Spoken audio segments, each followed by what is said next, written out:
देखो बच्चों, ये माचिस की तीली है। आज हम इन माचिस की तीली की सहायता से इकाई दहाई पढ़ेंगे, ठीक है। तो ये मेरे हाथ में एक माचिस की तीली है। ये गट्ठर मैंने बनाया हुआ है। इस एक गट्ठर में 10 तीली है। कितनी है? 10 तीली है। तो ऐसे ही करके जब ये गट्ठर में 10 तीली है और गट्ठर मेरे हाथ में कितना है? एक गट्ठर में 10 तीली है। ऐसे ही मैंने मेरे हाथ में अब ये 2 गट्ठर हो गए। कितनी तीली? Very good. ये और मेरे हाथ में हो गई 20 तीली। कितनी हो गई? 20। तो ये हमारे 20, ये हमने यहाँ रखा गट्ठर 20 था और इसमें हमने ये खुली हुई 3 तीली है, ठीक है। खुली 3 तीली है। अब ये 20 में हमने 3 तीली और रख दी। हाँ, कितनी हो गई? अच्छा, ये हमारी 23 तीली का गट्ठर 23 तीली हो गई। अब इसमें मैंने 2 गट्ठर और रख दिए। तो ये हमारे कितने गट्ठर हो गए? तीली कितनी हो गई? 40। यानी एक गट्ठर में 10 तीली है। तो ये 4 गट्ठर है।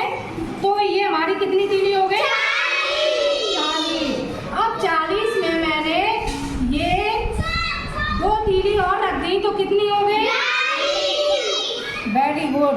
तो ये हमारी हो गई 42। यानी 10, 20, 30, 40 और 40 पे ये 41, 40 पे 2 42। यानी ये 40 और 40 पे 2 हमारी 42। अच्छा, इसमें 40 में हमने एक और गट्ठर रख दिया। 50। Very good. कितना हो गया? 50। अब देखो, ये हमारी इकाई दहाई समझने के लिए, सीखने के लिए सबसे पहले जरूरी क्या है? हमें ये जानना जरूरी है।